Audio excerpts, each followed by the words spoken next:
gain this much on my bench press max and my deadlift max. So we are back here for game number 2 for Pelham Junior Varsity as they're playing a doubleheader here at Gadsden City High School. We're going to take on the Titans here in game 2, just coming off of a 12-1 victory over Alexandria.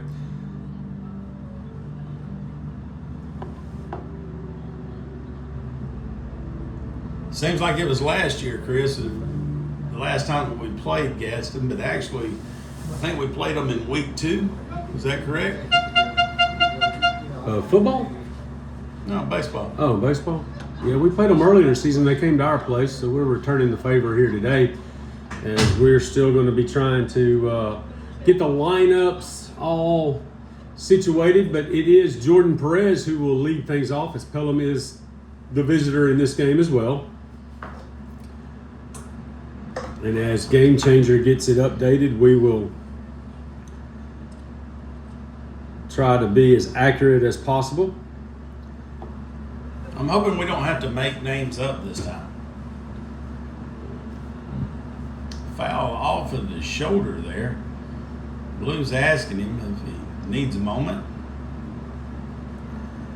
Oh, I apologize, folks. I got the score wrong. I said 12-1. It looks like we actually won the game 13-1 against Alexandria. So, well, I would trust Game Changer before I would trust me. So,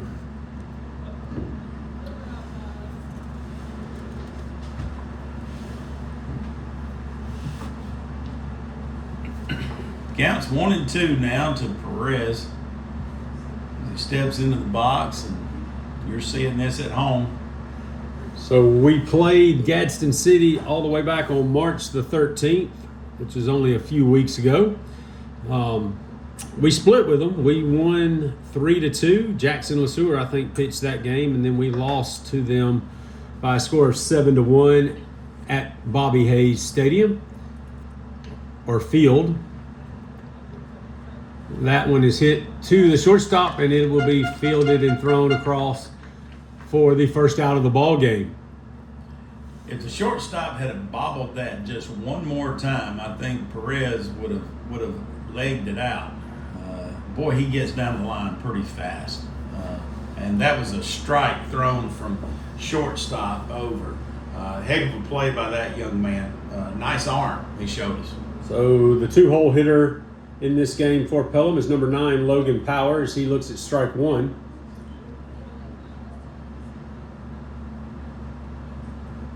It would appear that Luke Bazinet will be the 3-hole hitter as we're putting this together as it's becoming available to us.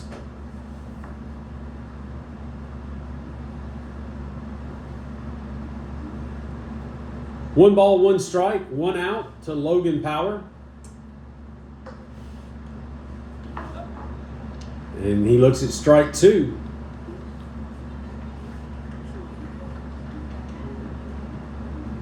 Looks like for the second game, Enos is on the base pad and Cletus is behind the plate.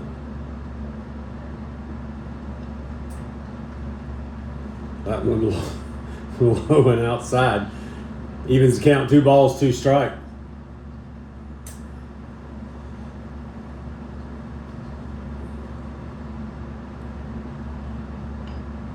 And there's a swing and a chopper out in front of the plate. The catcher's going to field it, bobble it, and Logan's going to be safe as he tried to barehand it, which is what you're supposed to do in that situation, and just couldn't quite get a grip on the ball. You know, I noticed the catcher kept his mask on.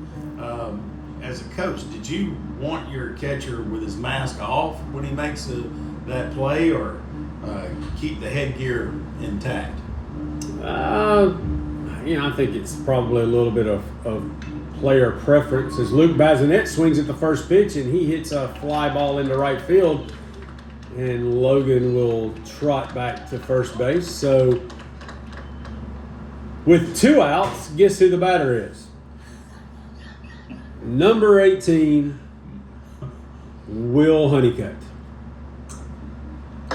Those of you that don't know, his dad thinks that his son is cursed because he's always at the plate with 2 outs. Nonetheless, he's one of my favorite players. That one gets away, a wild pitch, high and tight, goes to the backstop, and Logan trots down to second base. So let's see if young William can get a hit here and score us a run, get him an RBI. Come on, Will. Put a stick on it.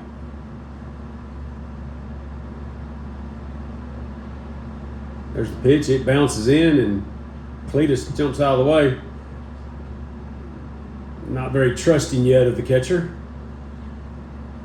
It's understandable. It is JV baseball. 2 balls, no strikes.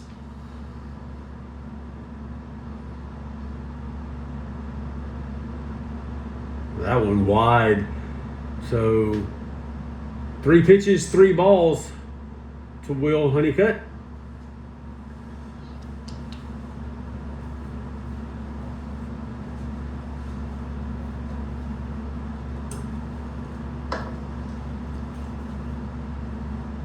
That one going to be a called strike.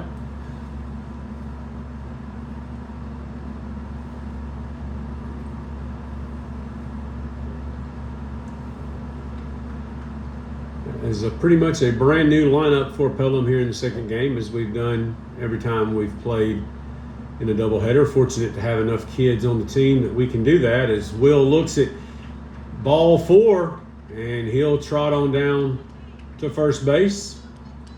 There we go. We've got 2 very speedy base runners on base now. I'd love to see a race between Jackson and Will. You and I would pay to see it anyway. Chance Lucas, the batter. Chance has been swinging the bat pretty decently as of late, making some good contact when he's had the opportunity to step in the batter's box. But he looks at strike 1 right there. We're kind of in that time of the day where the sun isn't completely gone, but the lights are on. It's kind of a weird effect across the field. As Chance fouls that one off, and he'll fall behind 0-2 here with 2 outs. If Chance can find a way to get on, it looks like Grady McMinn will be the next batter as he stands in the on-deck circle. Well, there's not really a circle. The on-deck area.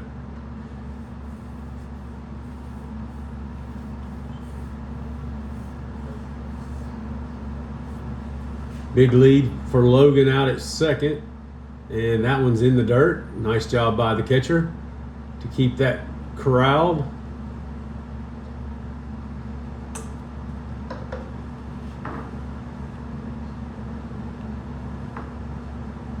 Pelham doing everything they can here to put a run up on the board here in the first inning. That one swung on, and it's going to be foul.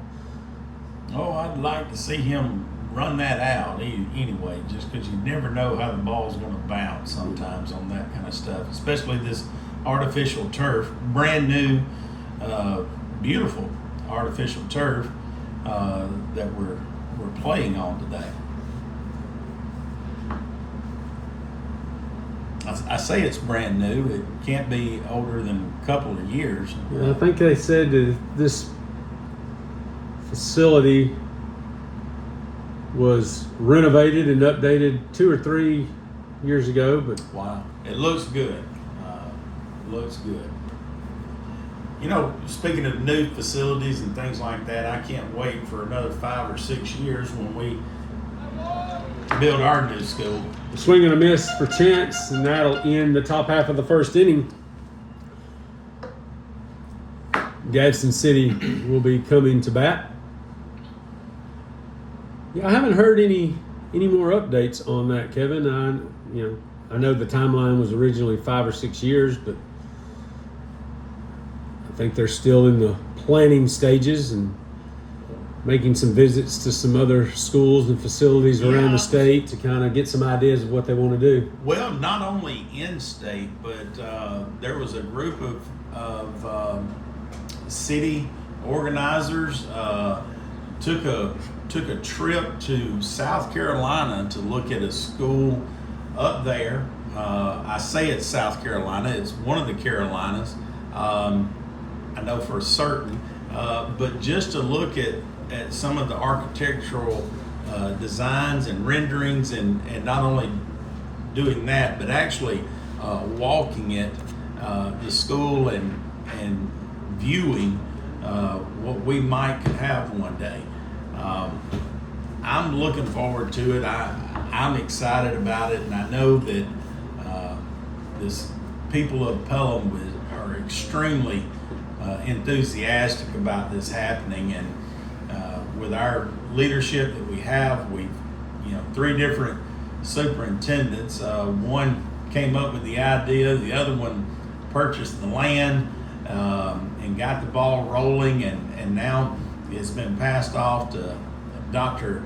Kerry Johnson and our superintendent. So and oftentimes that's the way things go like this. It takes so much out of a superintendent to get the ball rolling, and now that we've got one that is, from what I understand, told us that she would be here long enough to see the completion of that facility. Okay, so I am going to do my best to give you the defensive alignment for Pelham. In the outfield, in left is going to be Logan Power. In center field is Jordan Perez. And in right field is Grady McMahon. On the infield, it looks like Beckham Russell will still be the third baseman in game number 2. Conley Jones will make an appearance as the shortstop to start this game. Tanner Egan is the second baseman. Will Honeycutt playing first base. Luke Bazinet will be catching. And the starting pitcher for the Panthers is number 7, Chance Lucas. Well, once again, I wish we had batters' names, but... Well, it's number 28. Well, no, it's number 2. Number 2, sorry. 28's the pitcher. Nice grab out there as a first pitch swing and contact, and that was deep left center. And that was a heck of a contact made by that young man. That was Harrison Mulkey on the contact. Thank you. Thomas Gladden did. Okay, so we're getting some help We are getting from the some home help. group. And what a fine job they have done all evening long with the scoreboard.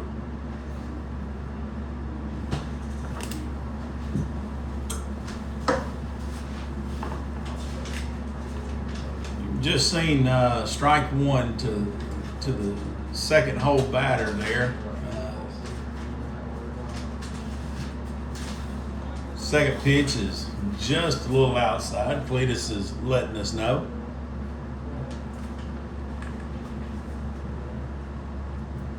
One and one out. Right after that play made by Perez out in left center. I hope you can tell on the screen how far that young man ran. It's an impressive play.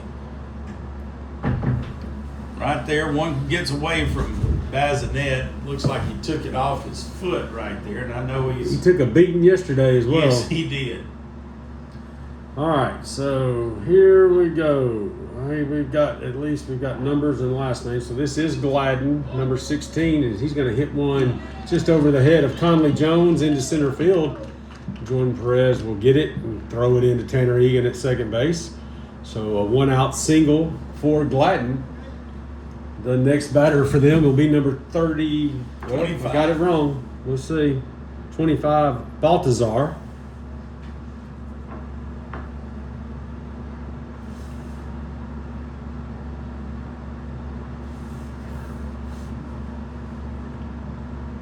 And he'll swing and miss, and they're going to throw it down to Will Honeycutt at first base, and it hops in. Nice pick over there. Nice throw.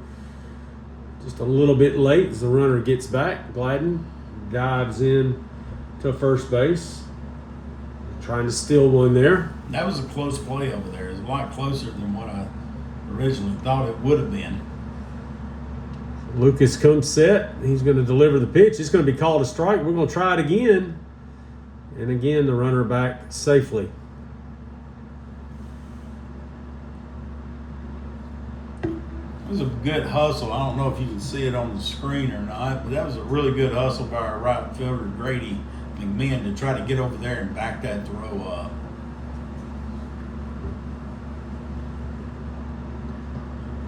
That pitch a little bit wide. According to the umpire, it's 1 ball and 2 strikes.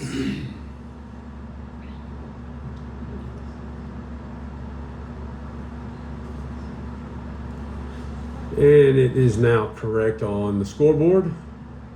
Chance Lucas is going to step off, gather his thoughts for a second, come set, and throws a curveball that gets hit high in the air out towards center field.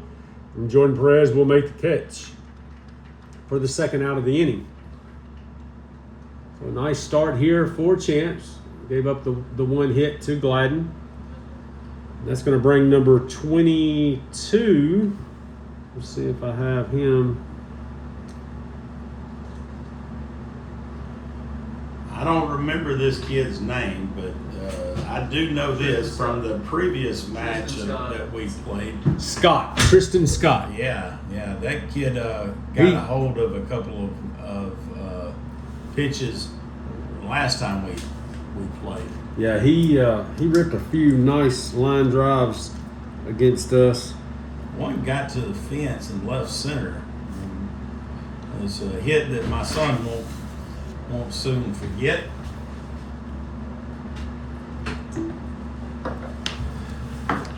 All right, so we have a special guest here for you now. Going to join us for a few minutes. Mr. Michael Harris, city councilman, possibly your next mayor, owner of 3M Carts and Mowers, all around Pelham guy. But more importantly, dad to Corbin, who managed to get his foot stuck in the fence in the last game. So, Michael, what's going on, man? You guys doing okay? What a great spring day in Gadsden City, right? 86 degrees. Absolutely. Yeah, beautiful day. It's been a good Friday. Good Friday for a good Easter. There you go. All right, I'm going to jump straight into it. Michael, what is happening at the park? Give us some updates. Anybody that's been around the city has seen the construction work and all of the stuff, the newness of going on. Give us an update on that and where we're looking in the near future. Look, I'm really excited. Thanks for asking. It's first off, it's a mess over there. It's a mess. They're in full, baseball season, softball season, but a lot of construction, a lot of things going on. So I'll give you a real quick glimpse, right? 2025, some capital improvement money got allocated by your city council, $3.5 million, and I'm proud of that. There hadn't been a whole, outside of just day-to-day maintenance, right? There hadn't been tons and tons of money spent in that area in a long time, so I'm super excited. New concession, new snack bar, new bathrooms. Oh wow! Yeah, all the things that keep the wives happy. Happy, yeah. Keep our bellies full, right? So, yeah. Entranceway, brand new entranceway, up by the front entrance there. Batting cages, new fence. So you guys know, like anything at home, one project leads to three, right? So once they got past the humps of engineering and all the architectural work, the legwork, the hard, slow stuff, they were able to break some ground. But what that led into was, hey, if we're going to spend this money here, we can't come back and let people play on this and have these broken fences and have broken, just old stuff. Yeah. So they came back to the drawing board. We were able to move some stuff around, and ultimately, that one gets away from Bazinet. There's going to be a play at the plate. He's got the tag, and that's the third out. Good play. Very work. good. That's awesome. Good play by pitcher and catcher, right? That's right. And so that ends the first. And the score is still knotted up, 0-0. The Titans had left two runners on with one hit. So, Michael, I didn't mean to interrupt you. So, Hey, continue. it was continue. worth interrupting. That was a good play. Mm. So a lot of improvements, a lot of stuff going on. The park is really, really tough to navigate right now. If you're from other cities, neighboring cities coming to our park to play, it's difficult. I mean, no way around it. But it's progress, and that's what I'm proud of. And we've got a really, really, really good council.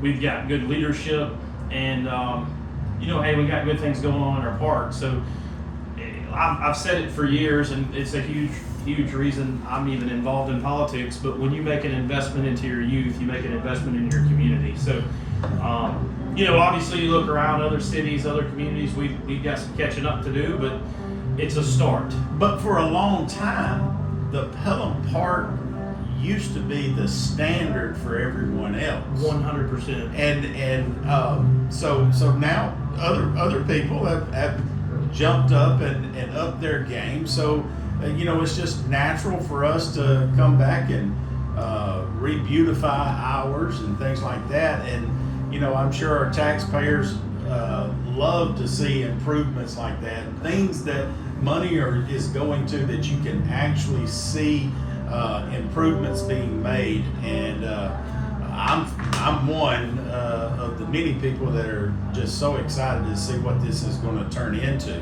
Now, Michael, we've got you here. There's two different things I want to ask you about.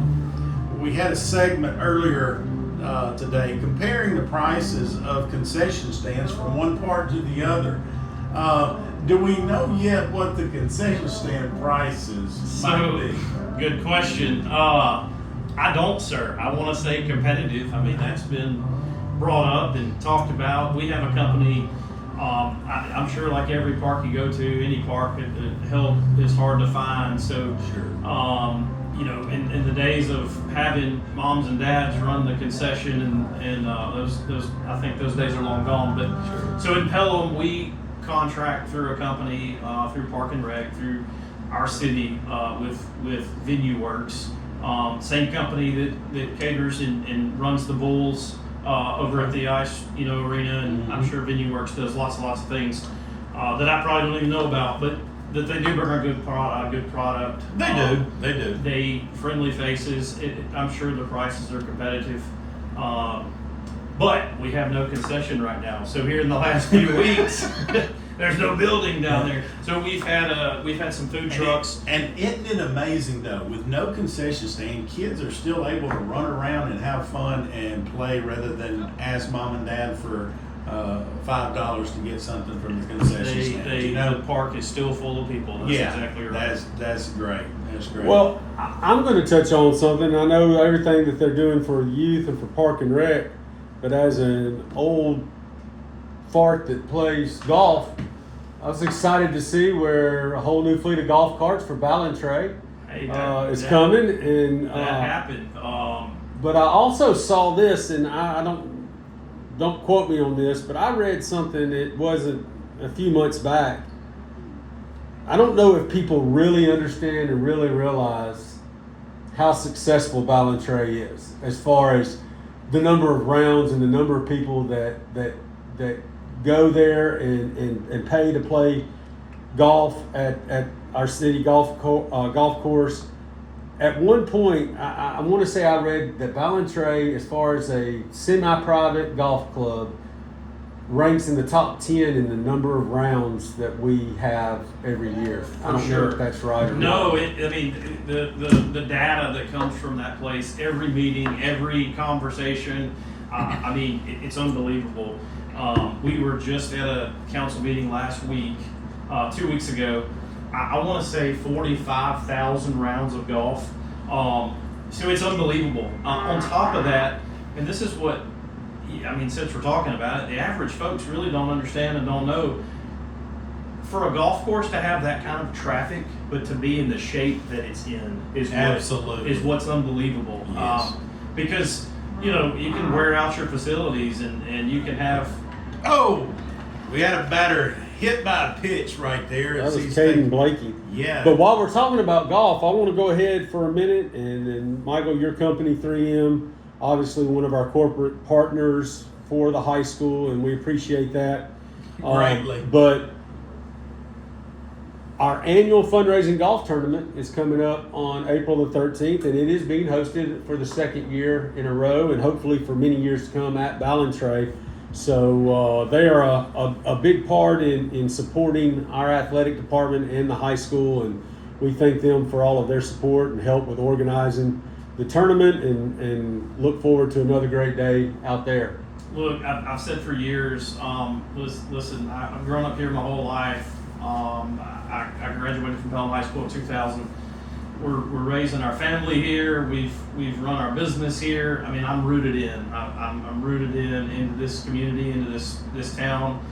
And as long as we can afford to give back, whether it's working and repairing on a machine or sponsoring a tournament and joining all the great people. I mean, this community is full of amazing educators and administrators and public officials, moms, dads, you name it, That's friends, right. family. I mean, it's just, this is Pelham. And Yeah. you guys say it every day, the Pelham way, but I mean, there's a lot of value to that, and I'm glad to be a part of it. I'm fortunate to be a part of it. So, hey, if we can, give away a door prize or fix a machine at the high school for no matter what sport it is, look, that's, God gave you an ability to great play, great skill right there. Yeah, young Blakely was showing off his speed as Karsten struck out. Bless his heart.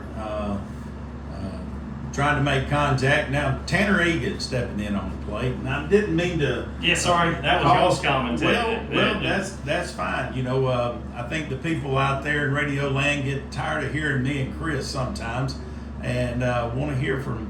Well, I would like to say this too. Now, this is something new we started this year, and we're kind of growing it as we go. And now it's almost the end of baseball season. But, we started this out, Michael. I don't know if you know, just me and Kevin wanting something to do in the box, have fun. It was an opportunity for us just to kind of play around, and then we started actually having parents go, "What are y'all doing up there? What are y'all saying?" And I'm like, "Well, we're calling the game, and it's got a little bit of humor in it, and real light and fun." And so, some of them are now like, "Well, are y'all posting these? Are y'all putting these anywhere?" So, we're thinking about maybe putting them on a Google Drive so all the parents can go back and rewatch games, and they have the ability to mute us and just watch the game if they choose. But we're having a lot of fun with it, and but Michael, officially now we've had people step in and not know what we were doing, and we would introduce them and say, "Hey, we're joined by this person for a minute," and as soon as we introduce them and they realize that they're being recorded, they turn around and walk out the door. They exit quickly. But I would dare say that Michael is our first official guest. Hey, I think so. On the KC broadcast. Planned, announced, and he actually showed up. Hey, I'm honored. So. You told me into the first inning. So Yeah. And we're supposed to have another guest, I think. Yes, tonight we as well. have So we have another. we are moving up in the world. Is that my cue to Oh no! No. You stay as long as you Because want. I'm going to ask on air right now. Chris jokingly said earlier, future mayor, as he was introducing you. Is there an announcement that needs to be made at There this point? is not, sir. Let me make that loud and clear if you need to repeat that. No, sir.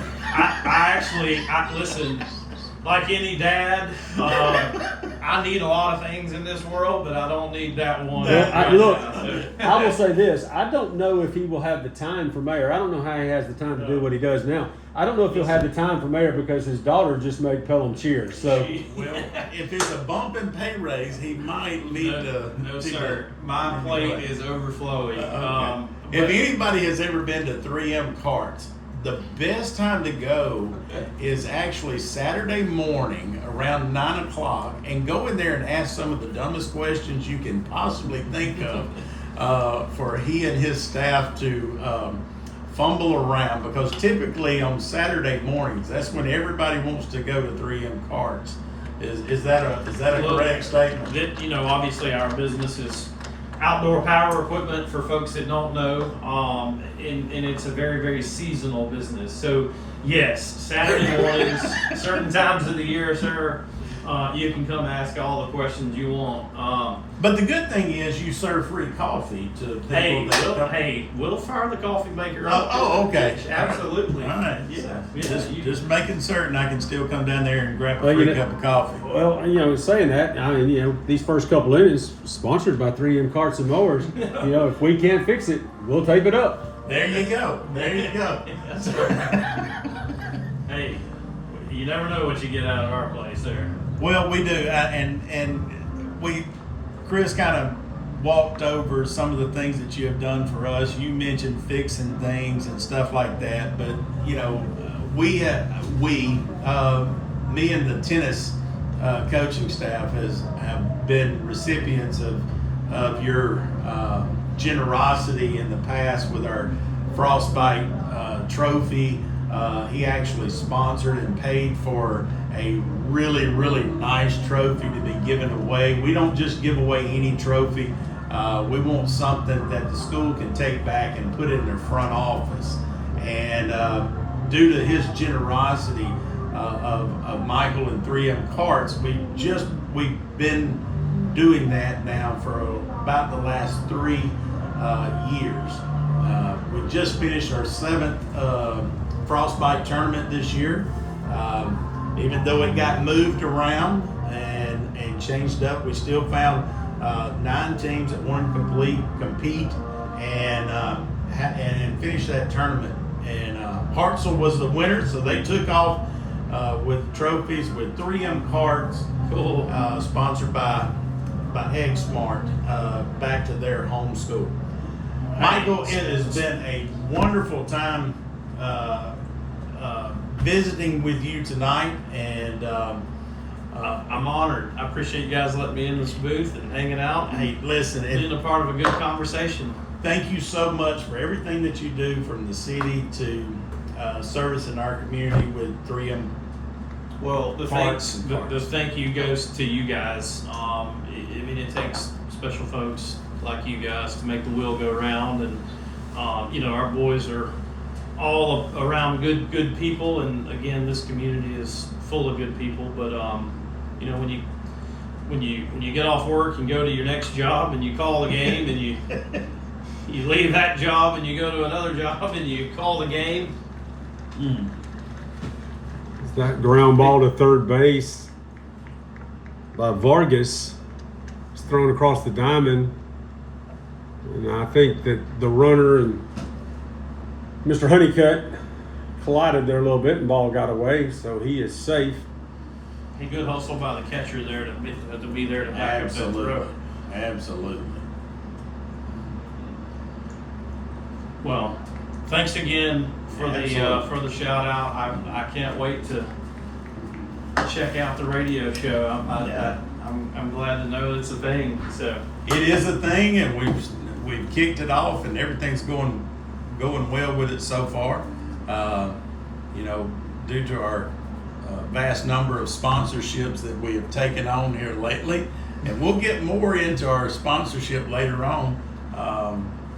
Chris is still working up some deals now to generate some income into this show. Put some muscle behind the hustle. Is that what it is? Hustle behind the muscle. That's right. There we go. There we go. I knew I'd get something out right. Well, Michael, again, thank you so much for coming. Thank you for your service to the community of Pelham, and go Panthers, right? hey, go Panthers! Thank you. Thanks, Yes, Michael. Appreciate you having me. Absolutely. That one is bunted, fielded by the pitcher Chance Lucas. He makes the throw to first base for the first out of the inning. So we are in the bottom half of the second inning. Hopefully you've been watching. It was very nice to have Michael Harris joining us. But to catch you up, it's 0-0 here in the bottom of the second inning. Gadsden City with a runner on second base. That one bounces into the catcher. Nicely done by Luke Bazinet. Prevents the runner from advancing. It's 1-0.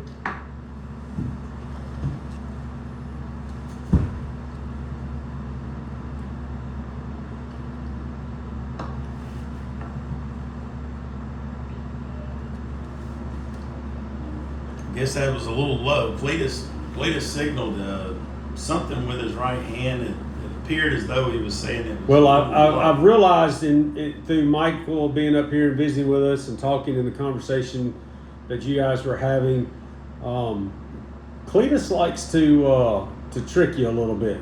On a ball that's just slightly outside, he'll take that right arm and he'll point it out. And I realized that it's not that he's calling a strike; he's saying that the pitch was out. So, Well, I'm glad I'm not keeping the score. I'm glad somebody better than me has that duty tonight. a little bit tough. That was going to be called a strike. It's kind of the same motion he gives on a ball. So the scoreboard says it's 3 balls and 1 strike. So we'll go with that. 1 out. As we said, bottom of the second. Runner in scoring position at second base.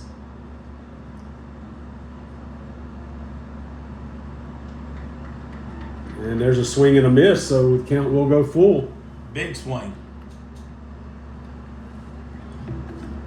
Chance seemed like he came in something he brought something a little off speed right there.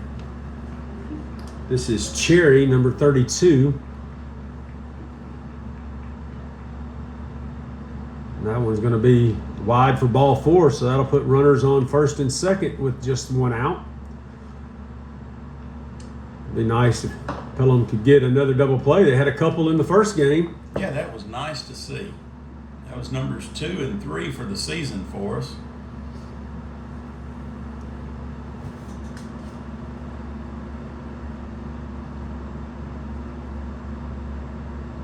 So Chance Lucas trying to navigate 2 runners on and 1 out. And the first pitch to number 0, Robinson, is swung on and missed. So ahead in the count, 0-1.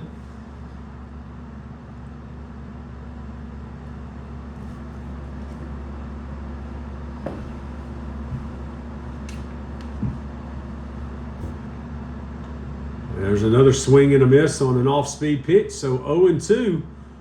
And Chance Lucas finding a little bit of a groove here in the second inning. After 2 off speeds, do you come back with heater right now?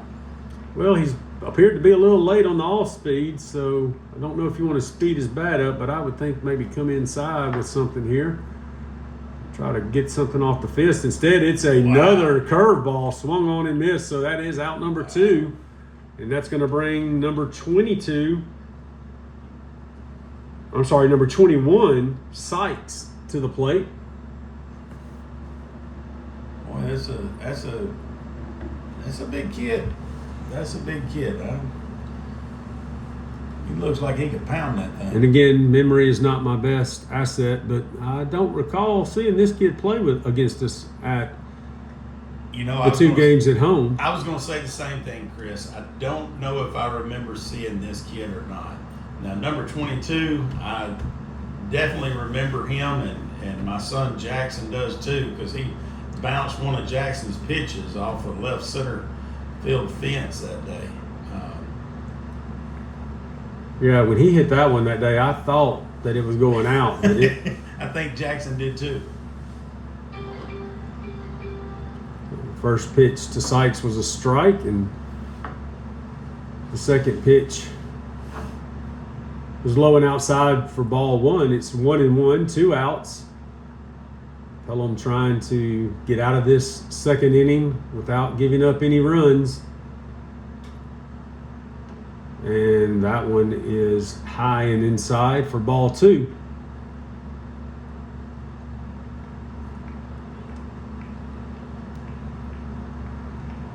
Just an update for those of you that might be interested in the women's Final Four, currently with 9 minutes left to go in the 4th period.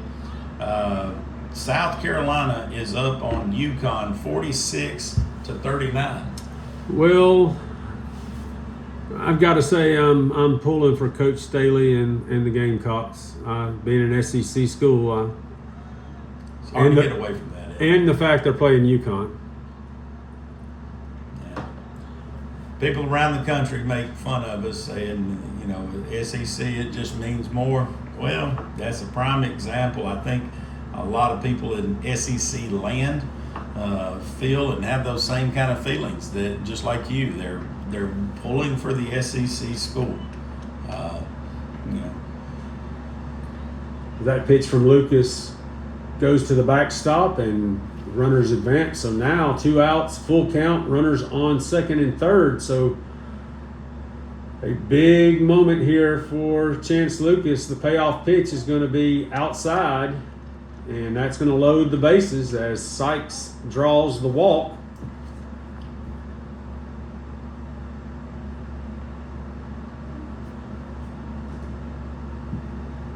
And that's going to bring number 35, Sutton, to the plate.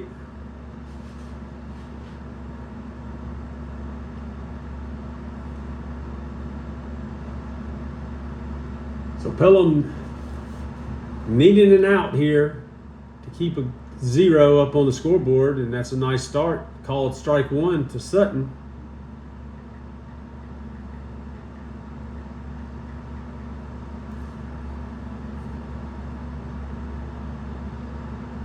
Second pitch is popped up in the air. Let's see who's going to take it. It looks like it's going to be Will Honeycutt as he goes back with all that speed into right field and hauls that one in for the third out. So Gadsden City leaves the bases loaded here in the bottom half of the second inning, and Pelham gets out of it without giving up any runs, and we'll go to the top of the third with a score of 0-0 here in Gadsden City. So nice work there by the Panthers to work out of a jam and get in the dugout so that they can swing the bats just a little bit. Ladies and gentlemen, for our second guest of the evening, we have Chris Connor in the booth with us tonight. And Chris, I feel like our boys have grown up together, playing Little League Baseball and in the same grade and oftentimes in the same classes and things like that. Chris is joining us in the booth tonight to, I asked him to come up here to kind of tell us where he is professionally and how that is impacting our kids at Pelham for the future. And those of you that may not know, Chris was I guess you still are, an ordained minister, but is changing the field of planting and cropping. So if you don't mind, go ahead and tell the listeners what you're currently doing now. Well, I'm just amazed that I get to be a guest on this prestigious show right now more than anything. But right now, I'm the first representative for Pelham City Schools for FCA, and just trying to help our coaches and our athletes be the best they can possibly be in every area and walk of life. That's awesome. Now, FCA, for those of you that don't know, that stands for the Fellowship of Christian Athletes. So with a name like that, what is your target group, or should we even have to ask that? Well, ideally, it's every student who wants to even sit down and talk and have a conversation. But FCA really does focus on influencing the influencers. Coaches and athletes make a massive difference in their communities in many shapes and forms. And at Pelham alone, there are 738 athletes between the middle school and high school, and 55 coaches across 24 different sports. That's crazy. You guys That's know crazy. When you say those numbers, I'm involved in it every day, but that just sounds like some amazing numbers. And the one number that I can't get wrap my head around is 700 and how many? 38. 738 athletes that we have between the middle school and the high school. Yeah. As we just saw, doggone it, Jordan Perez goes down on strikes. He went down swinging, which brings, looks like Logan Power to the plate in the 2-hole. But I'm sorry, Chris. No, you're good. Go ahead. Your main job is to call this game. Well, I'm just the color commentator entertainment here. So yeah, see what Logan does right here. Big hat. So yeah, I mean, at the end of the day, my main goal is to help every coach be the best husband, father, wife, teacher, educator they can be. So, because honestly, you guys are going to have the largest impact on these athletes, and sometimes it's a lonely profession. Again, Logan staying alive here. All right, man. It's just you can't always talk to everybody. You can't show weakness. You got to be ready. And coaches move around quite a bit. Not everybody's got the long tenure that Ole Miss or the Soars had at Pelham. Well, and this is speaking of which, this is the longest place in my career that I've set down roots. Before this, 7 was the magic number. So if y'all wanted me to move, you should have asked me last year. Missed that window. That window. You're tenured now. Well, the thing about Pelham, when I came here, this is my 3rd year at Pelham. Yeah. But when I came to Pelham, the thing that just amazed me goes to exactly the points you said about people moving around, and especially in coaching. Yeah. But the people at Pelham, when you walk through those halls at Pelham and you start to meet and get to know some of those teachers, you find out there are a lot of faculty members at Pelham High School particularly that have been there for 15, 20 years. Yes, we have them, and which is a testament to how great a place it is to work. I agree with you wholeheartedly. It also tells you how old our staff is. They're not listening right now. It's okay. Well, no, and what I mean by that is I'm scared for the future. We're probably going to have a couple of teachers this year that's going to retire. We had 5 last year that retired and moved on, teaching profession across the state right now. Our average number of years of service now keeps creeping up, and I think the last statistics said that the average teacher in the state of Alabama had over 14 years of experience.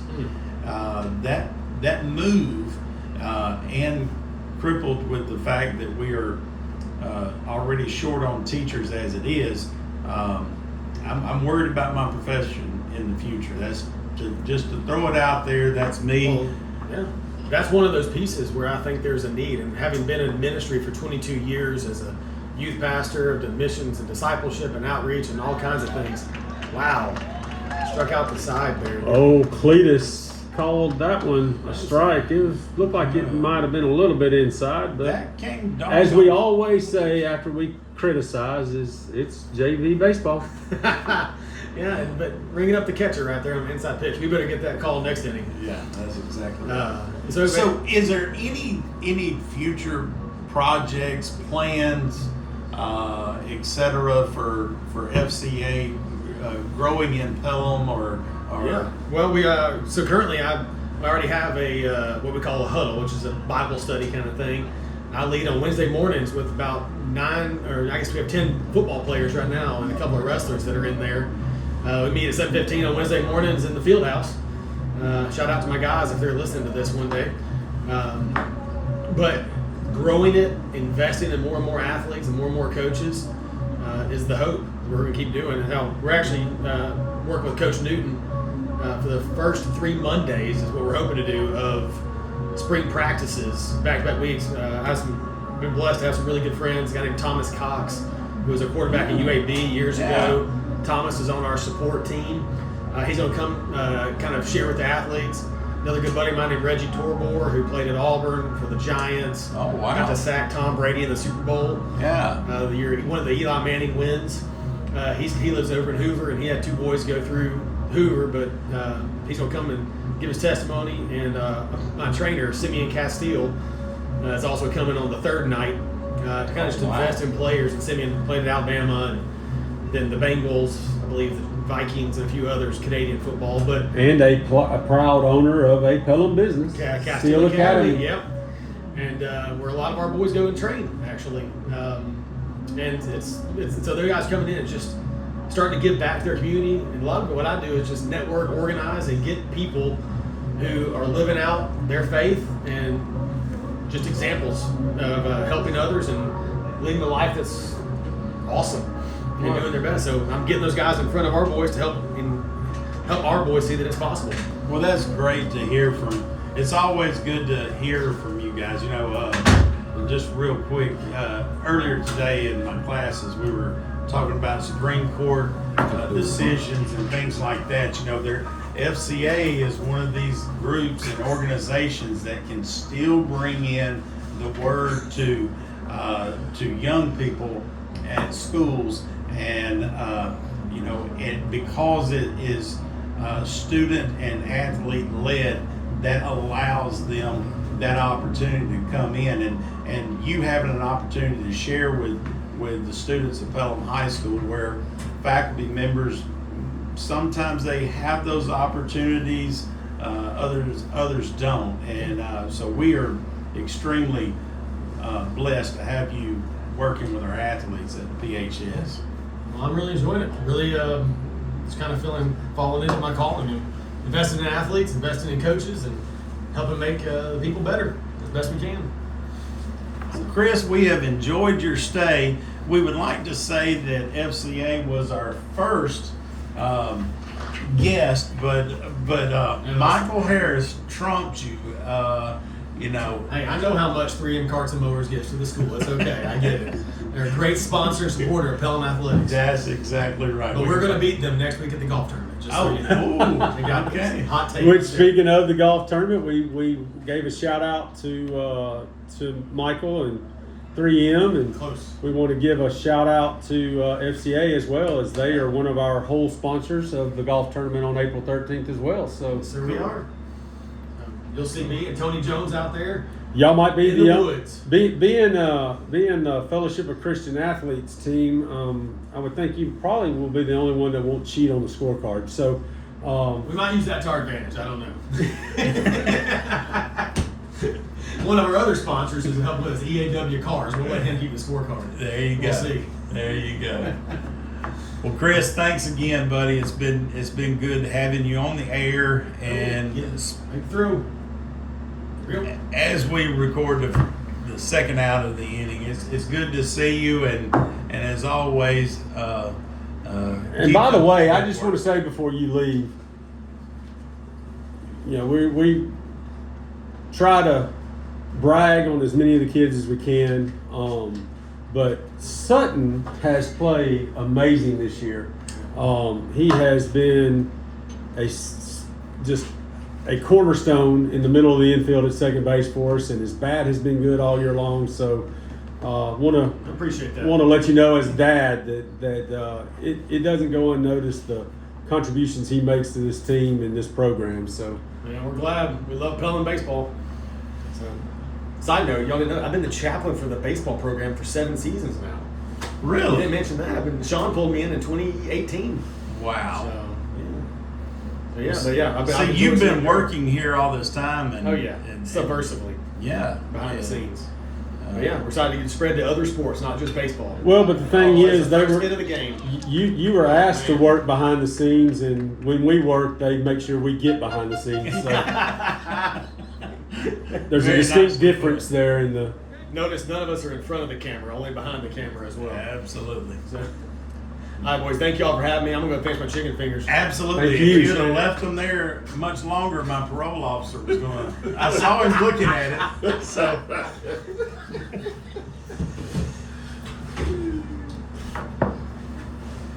So, all right, let's talk a little baseball. Whoa, what a shot. That's a high, deep fly ball into left field. Is it going to stay fair? It will.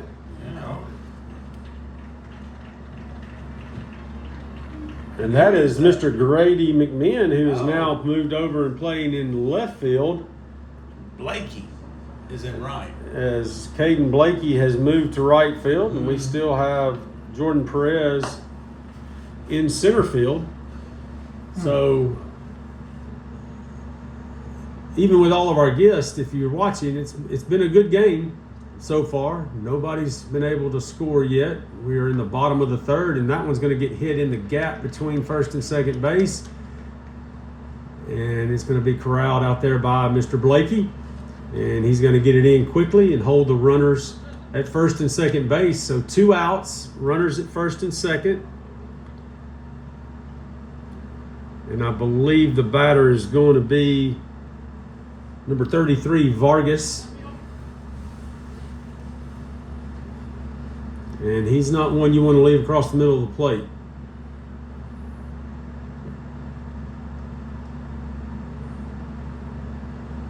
So Chance Lucas still working on the mound for Pelham. Navigated a bases loaded situation in the second inning.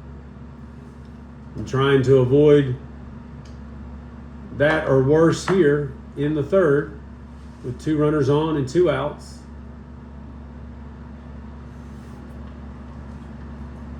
Ball 1 to Vargas. Big lead at second base. Lucas delivers. That's going to be wide for ball 2, 2-0.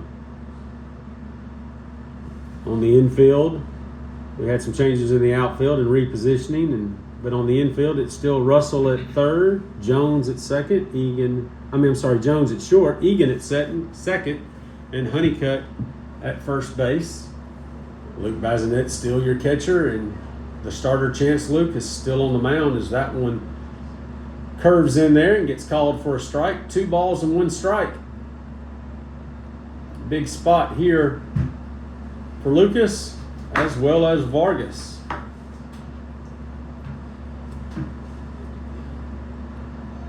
Timeout called at the plate by Vargas.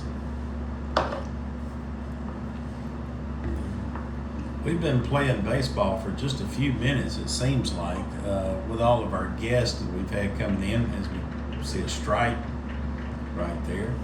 Just missed it on the outside corner. 2-2's the count, but we've been moving along pretty good. Here we are in the bottom of the third with 2 outs, hoping to keep these base runners right where they are. The 2-2 pitch going to be just a little bit outside, so the count will go full. That will put the runners in motion on the delivery. So very important defensively to maintain your positions.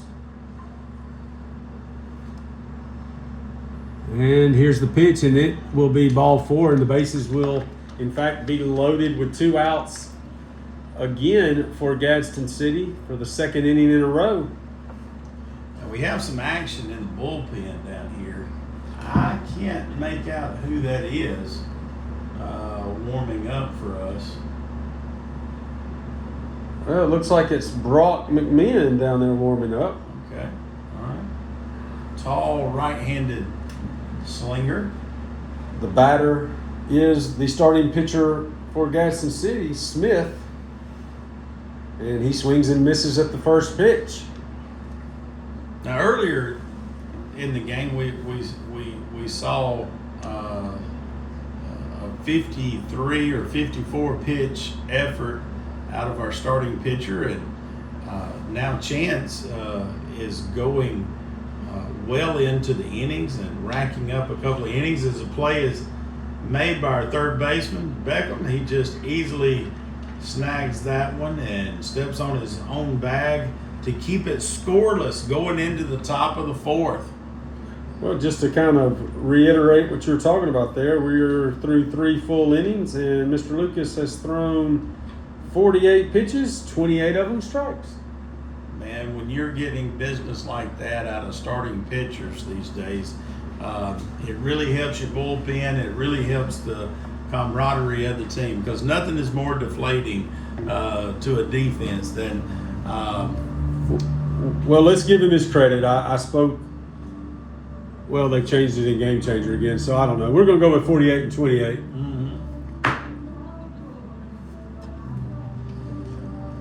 As it looks like Smith will trot back out to the mound and stay on the bump for Gadsden City. So, Deputy Fife, I want to ask you a question.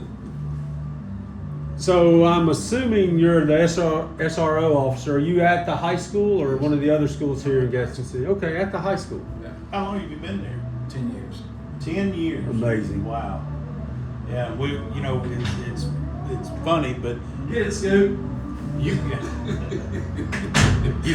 guys, you and our last guest that we had in here from FCA, you guys are on the front line. You know, you guys are working for the same purpose, making individuals better.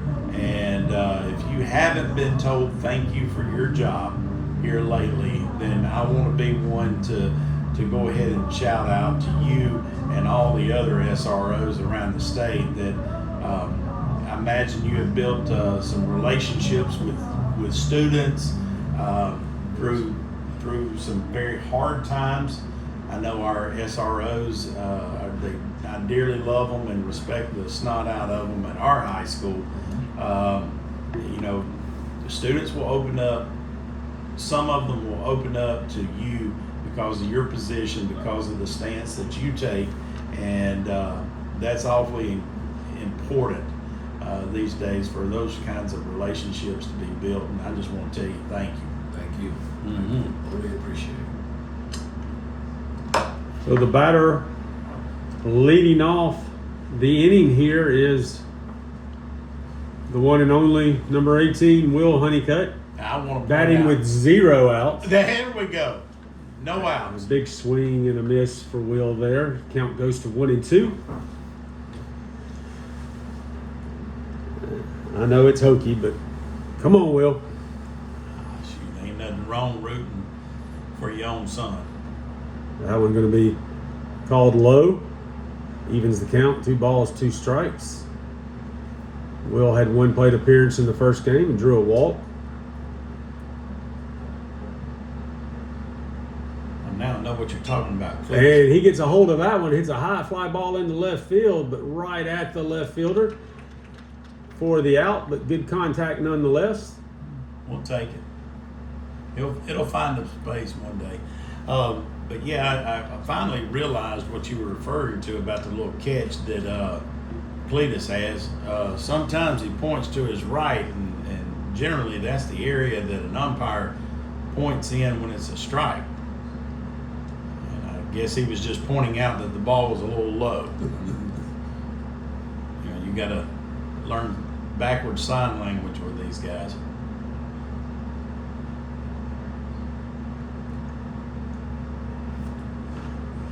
So going back to SRO stuff, Gadsden City's a 7A school. No, Or 6A. they're 6A. They were 6A. We were 6A last year, but we're going to be 6A again in the new Right, in the new classification. classification. So moving up, but the title not changing, but moving up into the highest classification as Chance Lucas fouls out into foul territory That for the was first a great baseman. play. I know you can't see it on the screen, but that was a great play by the first baseman over there. He actually ran into the fence, ran out of territory, as they say, to haul that one in. That was a good play by But I guess not to put you on the spot, but the first question now you can probably answer with ease, but how many SRO officers are there at a school this size? We have 2. You just have 2. Yeah, we have 2. Very good. And then how many students are there at Gadsden City? Do you know? Probably about 1,400. Okay, or more, so give or take. about 300 bigger. Pelham's right around 1,100, I think. We're hovering right there at that 11, and our SROs are constantly running, going, doing, and so I know you're just as busy as they are. So Grady McMahon with a ground ball to the shortstop and an errant throw over to first base. So Grady McMahon will reach on an error with 2 outs, and that will bring the right fielder Caden Blakey to the plate. Both pitchers tonight doing a great job as we remain scoreless here in the top half of the 4th inning. Well, if you throw strikes, you're going to have a chance in JV baseball. That one a little bit low for ball 1. Both of them are doing just those. Throwing strikes, keeping the walks down to a minimum, making the batters work. And it's good to see Blakely back in the lineup again. That one gets away from Vargas, but not too far. So McMahon stays at first base. South Carolina won the first game in the basketball. Okay, so that's a final. Deputy Fife has updated everyone. It's 62-48. Was that right? Okay, so South Carolina over UConn in the women's Final Four, so that's a final. Good to hear. 3 balls and no strikes to Blakey. And there's the pitch, the 3-0 pitch called a strike. Come on, Caden. Get us a hit right here. Get a hit anywhere is what I'm pulling for, but it'd be nice if you'd hit one right down that right field line because there's a lot of space over there. Yes, there is. That one high, and that'll be ball 4 as McMahon took off, but can slow down and safely trot in at second base as Blakey heads down to first, and we're going to have a timeout here as one of the Gadsden City coaches is going to come out to the mound, and that may be it for Mr. Smith. Job well done, young man. I'm going to have some changes made defensively here. Number 12 is going to go out, it looks like, and play right field. So we'll see if the right fielder's coming to pitch or what exactly is going to happen here. There's a meeting on the mound, and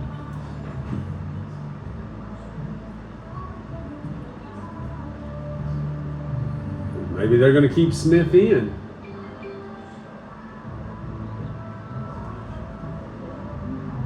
It's going to be Karsten Jones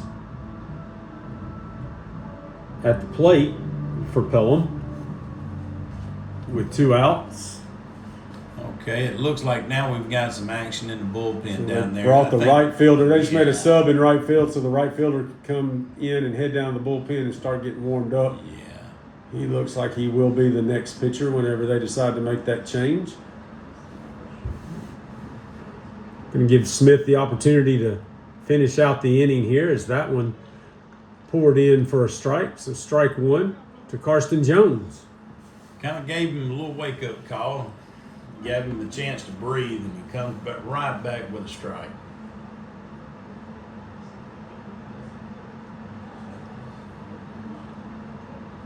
The 0-1 pitch is low, and Grady McMahon is going to take off and reach third uncontested.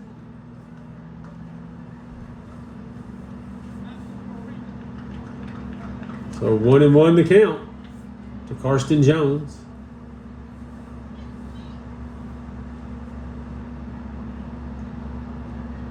There's the pitch, and that one bounces away, and Blakey's going to head to second, but McMahon not wanting to chance it with 2 outs, so he remains at third base. What's the rule? You never make the third out at home or third, right? That's what they say.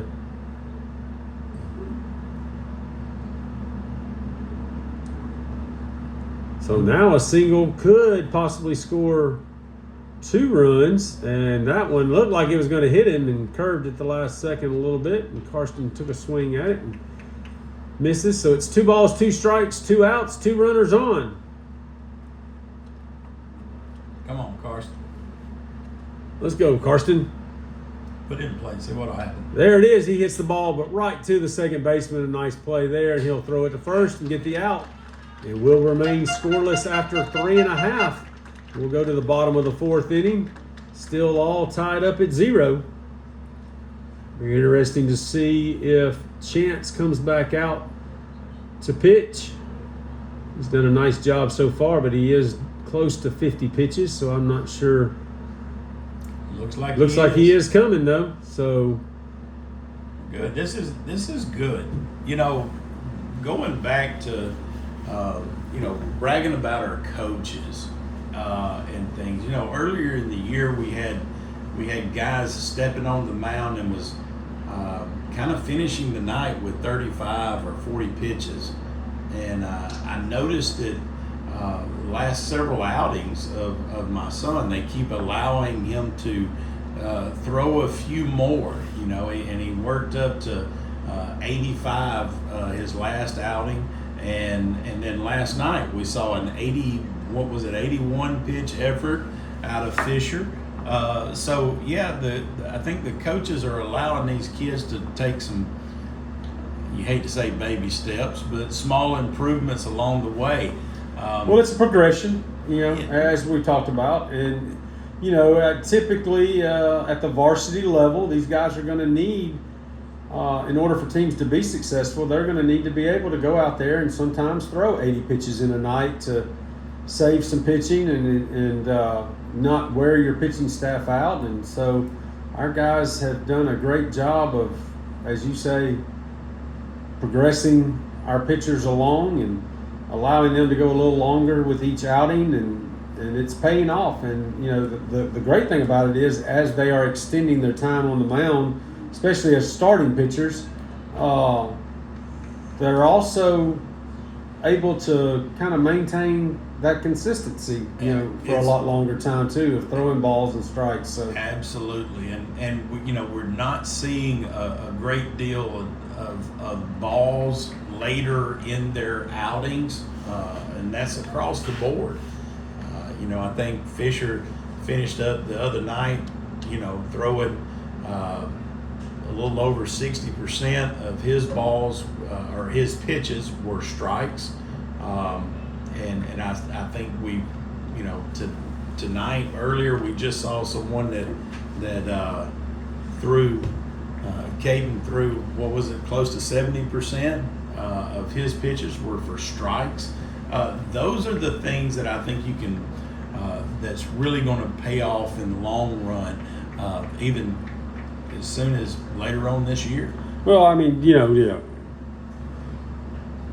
Game Changer does a lot for us as we do these, so, to kind of, because we can't remember all these stats, but, the whip as a team for this JV team, which is walks to hits per innings pitched, for the season is 2.02, which is pretty good in JV baseball. Okay, for our listeners out there, or even me, who doesn't quite understand what that number represents, could you fill us in on that with your baseball knowledge? So it basically is a formula that calculates the number of hits you give up and the number of walks you give up based on the numbers of innings that have been pitched. Okay. So you take the total number of innings that have been pitched by the team for the year, and then you take the total number of hits, the total number of walks, and that one fielded by the first baseman and by the pitcher and thrown to first base, for the out. And you just do a little simple math and I got you. So come up with that number. You think 2.3 is a pretty good number? Yeah, 2.0 is pretty good, especially at the JV level. I mean, some of your varsity teams may be sub 2, but if they are, then they don't have very many losses on the year. I can promise you that. Or they're played in a lot of one-run ball games. Well, we've played in our fair share of low-scoring games. I think you said the last time we faced Gadsden City, it was a 3-2 ball game, and just going through my mind, it wasn't. We've played a lot of 5 and 6 run of the winning teams. Yeah, sometimes, unfortunately, in JV baseball, it can either be a good low-scoring game because of a combination of good pitching and not so great offense, or it can be a track meet where you're just trying to outscore the other team. Yeah. So that's just part of it in JV baseball. And quite frankly, sometimes that's just part of it in varsity games sometimes too as well. But as that will do it for the night for Chance Lucas, as Coach Becker goes out, shakes his hand and tells him thank you for the effort. And they're going to bring in Brock McMinn to pitch. Well, I can't say enough at how well Chance did on that outing. That was by far his longest outing of the year, I think, probably 15 pitches if I had to guess. And he did a fine job. Kept the ball low, kept the ball outside. Sometimes, though, I know there was a pitch or two that kind of got away from him a little bit, that that kind of extended the number of those pitches. Well, he threw 58 total pitches and 32 of them were strikes, so that's over 50%. You can't complain about those numbers as a coach. Speaking of coaching, it looks like Coach Becker is making yet some more changes, maybe. That's not a change. He was just talking to Logan Power out there in the left field line down there. But Brock, as we know, he's part of the McMahons. There's quite a few of them walking around the halls, and it's spread across 3 different schools. And you know what I want to do on our next game? I want a segment of Miss McMahon up here sharing some recipes on how to feed all of those kids. Because you know it's got to be quick. Steve told me the other night, I saw Steve at the game and spoke to him at the Helena game, and he told me that he had nothing else to do. None of their kids were involved in anything that evening. And so he and his wife were going to take the 2 younger kids and go home. He told me it was something incredible. Like, it's been 3 weeks since he's had an evening at the house and not at a ballpark. Well, and you talk about all the kids that are in the Pelham schools in their family, but Brock has an older sister who graduated last year from Pelham High School, who is getting a fair amount of playing time on the volleyball court at the University of Texas Arlington. So not only all the McMahons playing everything at the park and at the high school, but they've got one in college as well that's playing collegiately. You need to check that. There's 2. Oh, there's 2. That's right. I forgot. Trent is That's at right. BYU and finishing up, I think it should be close to his last year. I think he may have a year and a half left. Trent was before my time. I haven't ever had the opportunity to meet Trent, but Trent and I look a lot alike. poor Trent. Yeah, tall and blonde-headed, blue-eyed, and very slender. Well, he's built like the rest of the McMahons.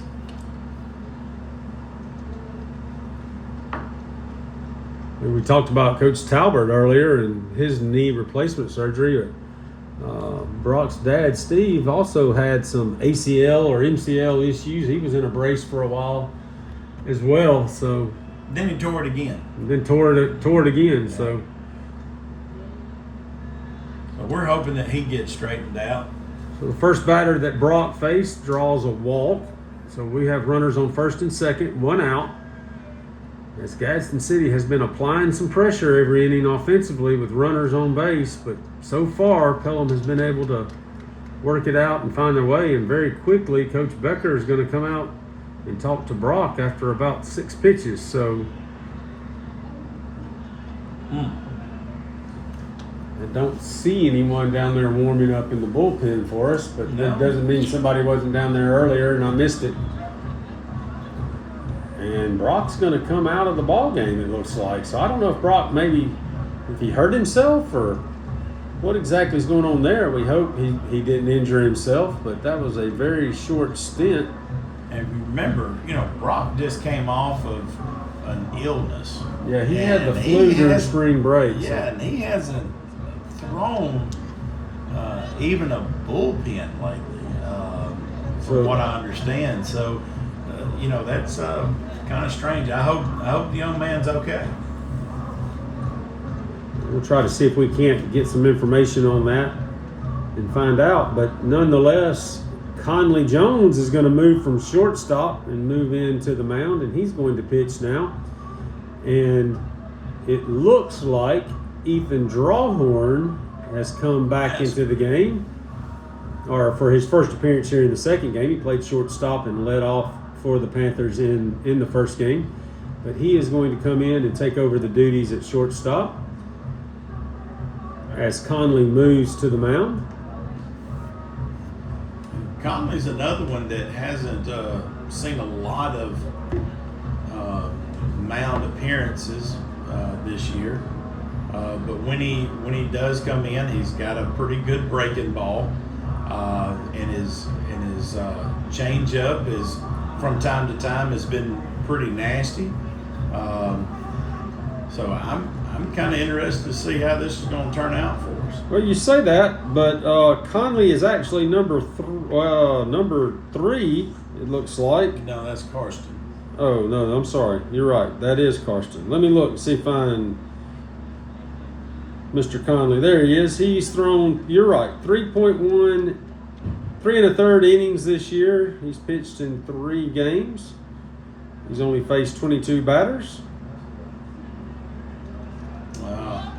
That one got away from us right there. Hold on. Our catcher is limping severely. I think he caught one on the shoulder, maybe. Looks like he's grabbing his throwing arm, maybe his bicep.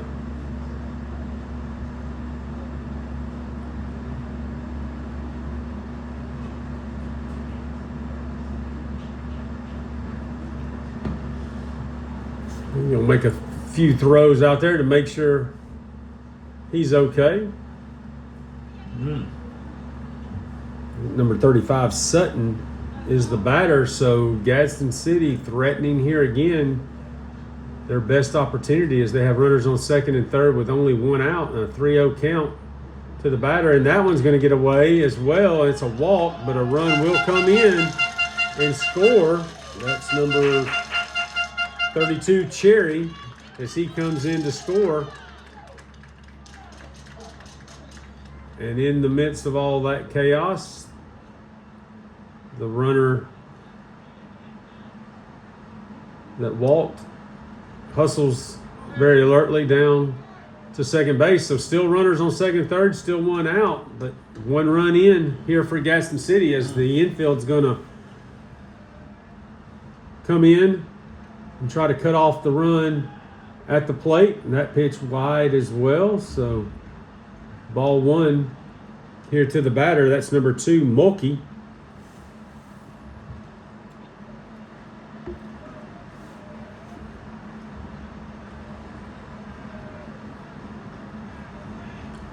So Conley Jones still trying to find it right here.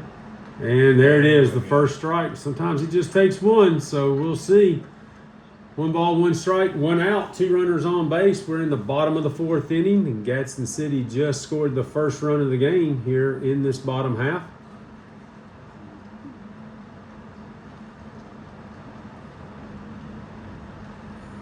There's a pitch. It's a curveball, and it's going to be called outside, I believe, is what the umpire motioned.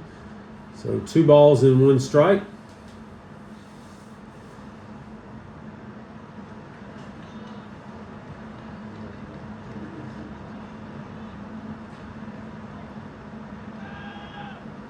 That one swung on. Well, let's see. I thought maybe he fouled it on a check swing, but they're going to say no, it was a ball. So 3 balls and 1 strike. First base is open. Come on now, we need an out right here. Worst way. So you probably don't want to just give in here at this point. Throw a competitive pitch here. See if you can get a strike, and he does. It's fouled off back into the screen. So full count now. So a big pitch coming. If we can find a way to get an out without a run scoring here, a strikeout would be nice for Conley Jones and the Pelham Panthers. Here's the delivery, and it's going to be low for ball 4. So the bases will be loaded now with 1 out. So Pelham has managed to evade bases loaded situations in 2 of the innings so far tonight. We'll see if we can do it for the 3rd time here with only giving up 1 run here in the bottom half of the 4th.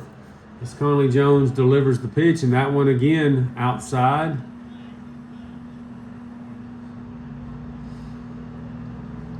And it's been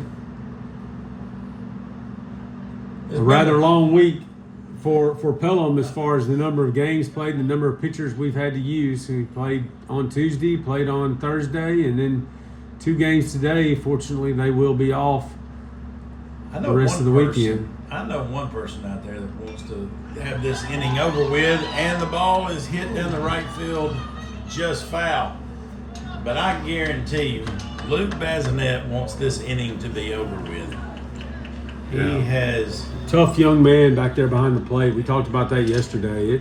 He's doing a heck of a job keeping the balls in front of him. But whew, Well, it's not just the pitches that, are being called that, sometimes go into the dirt and you have to drop to your knees and block, but it's the foul balls that he's taken off of the shoulders and the arms and the legs all season. It's a long season for catchers. It's a long season for all of them, but particularly for our catchers. Is that one called a strike? So 1 ball, 2 strikes, bases loaded.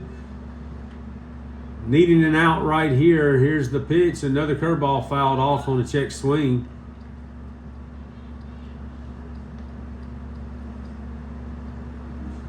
I hope I don't speak too quick on this, but I think Conley might be finding a groove. He hadn't, the ones that he's missed here lately, he hadn't missed by much. Corners are in.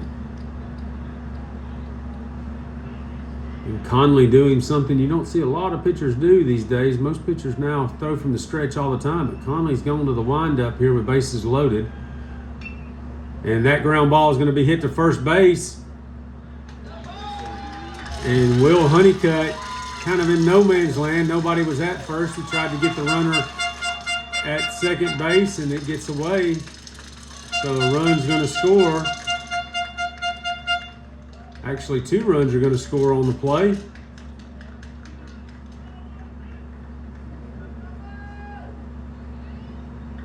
So it's 3-0 now, Gadsden City.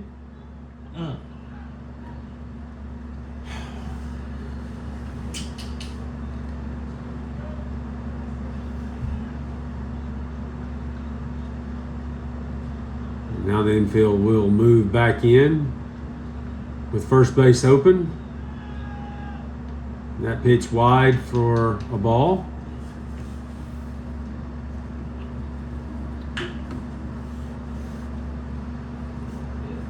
So as often is the case in JV baseball, when things are going good, they're going good. And sometimes when they're not so good, then it's kind of tough to find your way to dig out of a hole. But this group has done it all year long. That pitch is going to be wide again for ball 2. Well, it's all the learning experience, right, Chris? That's what. Well, that's right. That's what JV baseball is all about.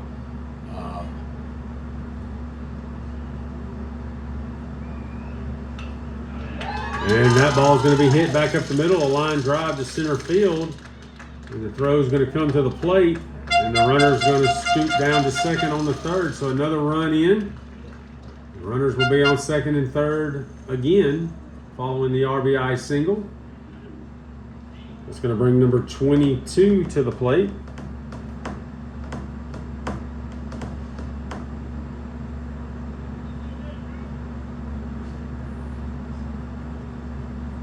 And it looks like they're going to send Caden Blakey back out into left field. Logan Power is going to move over to center. Jordan Perez is going to come in, I would assume, so he can get down to the bullpen and try to get loose and be able to come in and pitch if needed. It typically doesn't take Jordan very many pitches to get warm. He probably is just going to go down there to work on his timing of pitching throwing off of the mound. Work through his pitches, his grips, his releases. That ground ball stopped at second by Tanner Egan. He's going to pick it up and throw to first. We got him. And they We got a runner off Got base, him. and he's going to be called out. Yes, So a sir. double play to end the inning. Very good. But Very 5 good. runs have scored as that one was nicely done. A diving stop on the infield by Tanner Egan at second base. And from his knees, he threw it over to first for the out. And then the ball was thrown home as the runner made a wide turn at third. And then Luke Bazinet with a nice throw down to third to get the double play to end the inning. So a little work to be done offensively now for the Panthers. And I'll tell you what now, Tanner Egan made that play And That he's was already huge. got a helmet on. He's ready to get in the box. He's going to be the leadoff hitter here in this inning, so he didn't waste any time. Well, how many times have you seen a player make a defensive play and he turns around and he gets the bat first? Most of the time good things happen because the young man feels like he's 10 foot tall and bulletproof and he's got the juices flowing, so to speak, and he's ready to step in and make something happen. I like to see- Ironic that you say Tanner Egan feels 10 feet tall. Well, I was talking about just anybody. I got you. But Tanner making that great play over there, he's feeling the juice right now, and I hope he gets up there and puts the stick on the ball, and let's get some base runners, get some of these runs back. Yeah, we need to get a couple of them back at least. As there is going to be a new pitcher, it's going to be number 0. I believe that's Robinson for Gadsden City. He was the right fielder, I think, that went out to warm up and now on the mound, getting ready to see if he can protect this 5-run lead for Gadsden City. I don't know. Again, we may just be playing 5 innings. This may be the last opportunity here. We've never gotten any confirmation. All right, now that right before we start, Deputy Fife, tell me what's the best place to go around here to get something to eat? Probably top of the river. Top of the river. All right, now I'm referring to drive-through, something to get it and go. I still got to drive ahead of me. Get it and go. Some kind of, maybe y'all got a Zaxby's around here. Zaxby's, Captain D's. Are they good? McDonald's. Captain D's is one of those restaurants like Jack's. They're either really good or they're really bad. The last time I ate there was pretty good. Okay. We do have the Zaxby's right down there off 759. You go down. What about a Crystal's? Y'all ain't had a Crystal. We got the Crystals. You know, there's a Crystal in Alabaster now. Yeah, we got the Crystals. It's in the side of a gas station right there off the Shelby County Airport exit. Yeah, The Crystals- Valero Crystals station. and East Gas. That's Calera. That's not Alabaster. That's Calera. Well, Just for you folks down there in God's country, I had to straighten him out. Calera's a little bit bigger now than what it used to be. okay. Well, it may be Calera, but I live in Alabaster and it's less than 2 miles from my house. So Oh, yeah. Well, Hoover's 2 miles from my house, but I live in Pelham too. I actually thought that Calera didn't start right there off that exit till you went through the red light. Shelby County Airport Is Calera. is Calera. The whole thing that, Interesting. yeah. Lived here for 30 years and didn't know it. Now that industrial parkway that goes around and on the back side of the airport, that is a joint effort between Calera and Alabaster.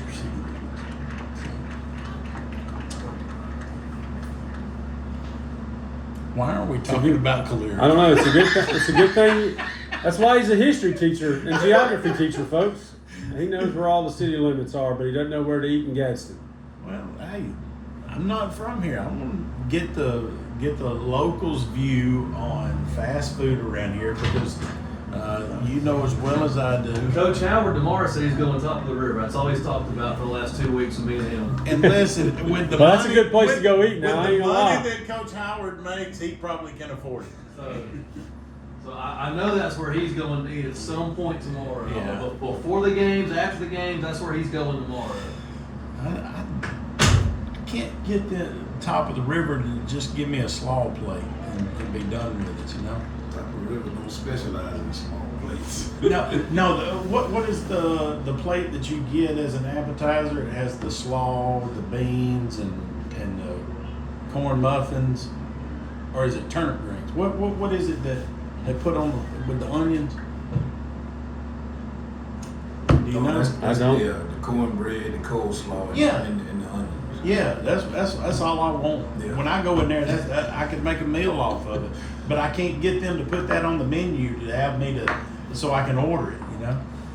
Just eat it when they bring it out. Then you Oh, know I- about ordering the main course. Yeah, well, that's what I do. But then I get hungry. I want a I want it like to be Well, they'll bring you unlimited. some more. I want it unlimited or something. They'll bring you some more. All you gotta do is ask for it. Well, I might do that. Yeah. I might do that. You know, there's always a Waffle House somewhere. Yeah. Yeah. But we won't be stopping at Waffle House. Emily doesn't care for Waffle House a whole lot. Really? They got a cookout and a water burner. Like that. Okay. All right. Cookout might be an option. But I'll tell you who'll make the choice in our car. That'll be Will Honeycutt. Yeah. Who do you think's gonna make the choice in my truck? Michelle. How far is it from here up to your up to your? It's about a in-laws? 40-minute drive. Okay. Get to the in-laws, and they're they lived in a house that was built in the 1890s Wow. when they lived in Dothan. Sold lock, stock, and barrel, and moved basically back to where my father-in-law grew up. And he grew up in a little town called Holly Pond. And he grew up there, and Sneed was about as close as the people of Holly Pond would allow him to come back to. So Mr. Robinson, with a short stint on the mound as he walks the first two batters of the inning. So no outs, and Logan Power will be at the plate. And we will have another pitching change as this fifth inning, as fast as you always jinx it. You always say something at the end of the fourth about how quickly the game's moving. And this fifth inning feels like it started in the 1890s. I'm sorry. I've done it again, Chris. All right, let's see here. Number I'm trying to find the number. And I 16. Thomas Gladden. Thomas Gladden is your pitcher.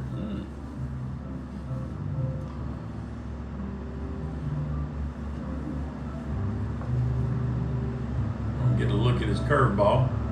There we go. Not a bad one. Yeah. Oh, he's already telling Blue he's ready. He told I like him. it. He said, I just need 3 pitches and I'm good. Let's go. That could be a good thing or a bad thing for the Panthers. If this kid was pitching against somebody else, I would be his biggest fan. But as it turns out, So are you saying you're rooting against him?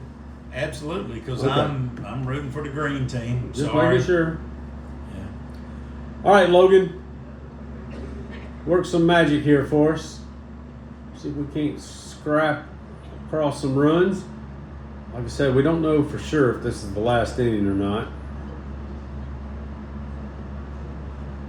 And there is a swing and a drive hit into left field. It's going to get over his head and go to the That's wall. going to get 2 in. Come That's on. going to get at least 1 in. We're going to have to stay right there with 1. But we're going to have runners at second and third with nobody out, and the first run of the night for Pelham, as it's now 5-1. A little life here offensively for Pelham. So the bottom of the fourth was the magic inning for Gadsden City offensively, and so far the top of the fifth for Pelham as Luke Bazinet, the catcher, steps in with a big opportunity to drive in 1 or 2 runs. And that one's going to be called, I think that was a strike. Can't tell. Old Cletus. Still got to catch. It is a strike on the scoreboard. So Who was it that just scored that run? Can you tell me? swing and a miss for strike 2. It was a Pelham Panther, Tanner Egan. Tanner Egan. The same kid that made the great defensive stop a minute ago was juiced up coming into the batter's box, and you know he's feeling really good about himself right I now. like to affectionately refer to him as the spark plug. That one's a ground ball to second for the first out of the inning. And we But scored. we did score a run. Conley Jones touches home plate, so it's 5-2. So the deficit now 3 here in the top of the 5th inning, and still a runner on third base. And my favorite Panther, Will Honeycutt, steps to the plate. Hit a deep fly ball earlier in the game to left field. And good contact. Left fielder's respecting him right now. There's another swing and a foul ball hit straight to Coach Becker. Nice hands as he makes the play. Fortunately, he can't throw anybody out. So 0-1 the count. Come on, Will. There's a curveball high. Ball one.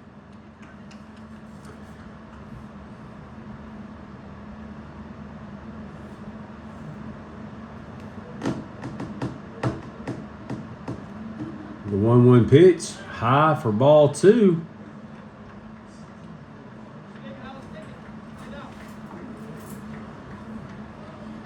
So Will has got what he wants. A hitter's count, 2-1. Here's the pitch, and he swings and fouls it back into the backstop. So 2 balls, 2 strikes, 1 out.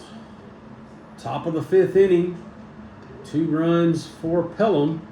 A big hit here, or just putting the ball in play, can play the 3rd run for Pelham here. Here's the 2-2, swung on and fouled off at the plate. They called time. They didn't let him step out.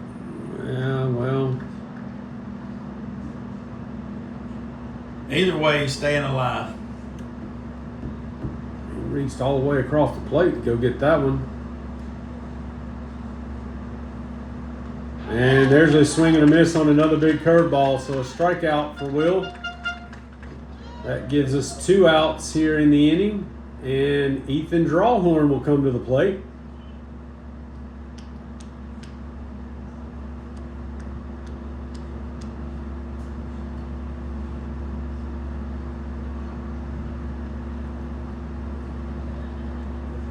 Trying to keep the inning alive and score a run. There's a swing and a high hopping ground ball to the third baseman. He's going to throw it across, and the play will be made for the 3rd out of the inning, and I believe that is the final out of the ball game. So it is indeed going to be just a 5-inning game, and Pelham's going to fall up just a little bit short in this one with a final score of 5-2. So a big 13-1 win in the first game for Pelham, and a 3-run loss here in the second game to Gadsden City. And they split. Yes, sir. Ladies and gentlemen, we have Be careful thoroughly going back. been enjoyed our guest with us tonight, and Still won't tell us his real name. Yeah. I think he's undercover. Well, look, I mean, would you tell us if you didn't know us? Would you tell us your we're first name and real name? Couple of shady characters, I probably would.